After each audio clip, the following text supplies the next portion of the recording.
जय हिंद। तो चलिए थोड़ा सा आज देखते हैं हम लोग विभाजन, ये जो है पादप उत्तक। ठीक है, पादप उत्तक में अभी हमने बता दिया था कि विभज्योतकी उत्तक क्या होता है, ये हमने आपको अभी बताया था। ठीक है, विभज्योतकी उत्तक क्या होता है। इसके बाद थोड़ा सा हम देखेंगे कि अस्थायी उत्तक क्या होता है। विभज्योतकी उत्तक में विभाजन की क्रिया होती है। विभज्योतकी उत्तक में विभाजन, वी से विभाजन, वी से विभज्योतकी उत्तक। यहाँ पे आप स्पष्ट कर लीजिए कि विभज्योतकी उत्तक में विभाजन की क्रिया, कितने क्रिया, तीन क्रिया हमने बताया था। पार्श्व विभज्योतकी उत्तक और जो है शीर्ष विभज्योतकी उत्तक, अंतर्वेशी विभज्योतकी, तीन प्रकार के वहां पे हमने बता दिया था। ठीक है, अब थोड़ा सा हम देखेंगे कि अस्थायी उत्तक क्या होता है। अस्थायी उत्तक में विभाजन की क्रिया एकदम ना के बराबर होती है। अस्थायी उत्तक में विभाजन की क्रिया ना के बराबर, किसके बराबर, ना के बराबर होती है, यानी बहुत कम जो है अस्थायी उत्तक में विभाजन की क्रिया होती है। इसके बाद देखेंगे, ठीक है, अस्थायी उत्तक दो प्रकार का होता है। अस्थायी उत्तक कितने प्रकार का, दो प्रकार का। पहला होगा जो हमारा जटिल उत्तक, दूसरा हम देखेंगे सरल उत्तक। सरल उत्तक थोड़ा सा इसके बाद हम देखेंगे, पहले जटिल उत्तक देख लेते हैं। जटिल उत्तक किसे कहते हैं, तो जिन उत्तकों की बनावट जटिल होती है उन्हें जटिल उत्तक कहते हैं। जिन उत्तकों की बनावट कैसी होगी, बहुत जटिल होगी, तो उन्हें क्या कहेंगे, जटिल उत्तक कहते हैं। और जिन उत्तकों की बनावट बहुत सरल होगी उन्हें सरल उत्तक कहते हैं। ये अभी हम थोड़ा सा इसके बाद देखते हैं। पहले हम देखेंगे जटिल उत्तक। तो जिस उत्तक की बनावट बहुत जटिल होगी उसे जटिल उत्तक कहते हैं। ठीक है, इसके बाद देखेंगे तो जटिल उत्तक दो प्रकार के होते हैं। जटिल उत्तक कितने प्रकार के, दो प्रकार के होते हैं। पहला होगा जाइलम।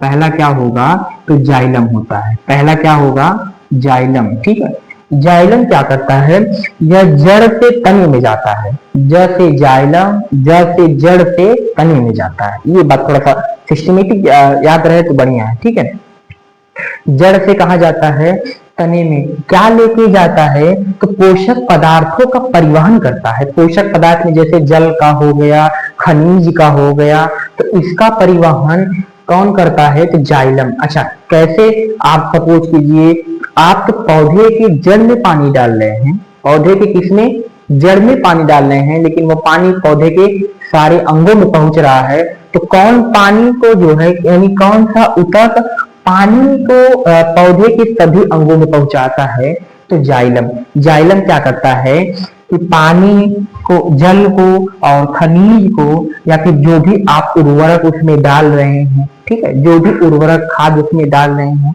उसका परिवहन कौन करता है, तो जाइलम। जाइलम जो है क्या करता है, परिवहन करता है किसका, जल का, खनिज का। जड़ से लेके पत्तों तक जल को कौन लेके जाएगा, तो जाइलम। और जब यही जल जो है पत्तों तक पहुंचेंगे तो वहां पे होगी इनकी फोटोसिंथेसिस की क्रिया, अर्थात प्रकाश संश्लेषण की क्रिया होगी, और ये जल जो है रिलीज हो जाएंगे। जल क्या हो जाएंगे, रिलीज होंगे, और फिर ऊपर जाके बादल का निर्माण करेंगे। फिर जब बादल आपस में टकराएंगे तो वहां पे बारिश होगी। ये थोड़ा सा आप देखेंगे जियोग्राफी का पड़ जाता है क्वेश्चन कि बारिश कैसे होती है, तो वहां पे हम बताएंगे। अभी तो हमारा बायोलॉजी ही चल रहा है। ठीक है, बायोलॉजी खत्म करेंगे, इसके बाद आप लोगों को फिजिक्स बताएंगे, फिजिक्स खत्म करेंगे, फिर केमिस्ट्री, केमिस्ट्री जब खत्म होगी फिर हिस्ट्री, हिस्ट्री के बाद जियोग्राफी, उसके बाद रीजनिंग, यानी सारे सब्जेक्ट जो है हम ही आपको यहाँ पे बताएंगे। ठीक है, तो पहले बायोलॉजी खत्म कर लेते हैं।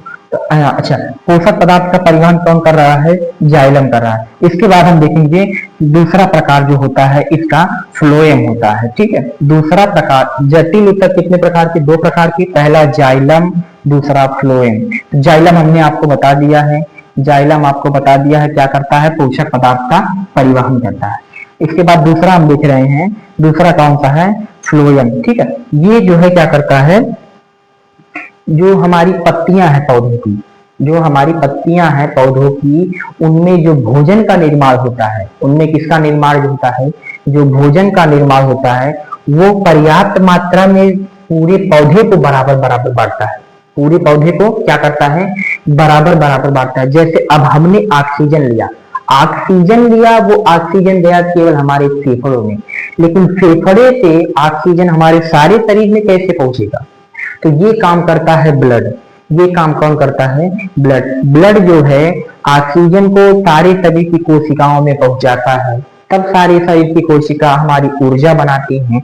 उस ऊर्जा के बनने के पश्चात गाल्जी बॉडी उस ऊर्जा का क्या करता है? परिवहन करता है। और जब गाल्जी बॉडी ऊर्जा का परिवहन करता है तब हमको हमारे पूरे शरीर को ऊर्जा मिलती है, तब हम दौड़ पाते हैं, चल पाते हैं, हिल पाते हैं, डुल पाते हैं। तक इसकी वजह से, ठीक है, ऑक्सीजन की वजह से।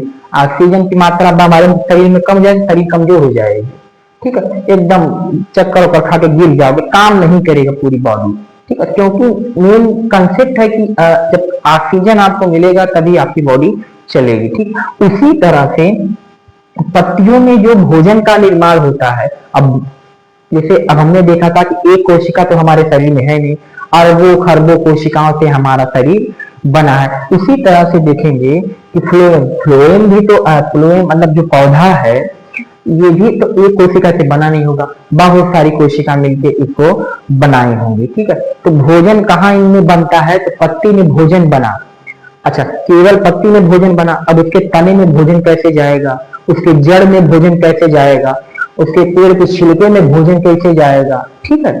तो ये काम करता है फ्लोएम। फ्लोएम क्या करता है? जो पत्ती में भोजन का निर्माण होता है उसी भोजन को थोड़ा सा क्या करेगा? तने को दे देगा, जो हमारी शाखा है, डाल है, टहनियां है, उनमें बराबर बराबर बांट देगा, ले तनी से तहु खोले, ठीक है, तनी से तहु खा ले। उसके बाद हमारी जो पेड़ का मोटा सा हिस्सा होता है उसको भी थोड़ा सा दे देगा, ले तनी से तहु खा ले। जड़ को भी कहेगा, ले तनी से तहु खा ले, ठीक है। तो कौन बराबर बराबर बांटता है? फ्लोएम, ठीक है। फ्लोएम आप देखेंगे ये केवल भोजन का ही नहीं बल्कि कार्बोहाइड्रेट का भी परिवहन करता है, कार्बोहाइड्रेट का भी परिवहन करता है। कार्बोहाइड्रेट थोड़ा सा अलग चैप्टर में आएगा, वहां पे हम आपको बताएंगे, पूरा कार्बोहाइड्रेट बताएंगे, फैट बताएंगे, प्रोटीन बताएंगे, विटामिन बताएंगे। इसका चैप्टर थोड़ा सा अलग होगा, तो यहाँ पे केवल समझ लीजिए कि कार्बोहाइड्रेट का परिवहन कौन करता है? तो फ्लोएम, ठीक है। कौन करता है? ये ऊतक जो है ये पौधों में पाए जा रहे हैं।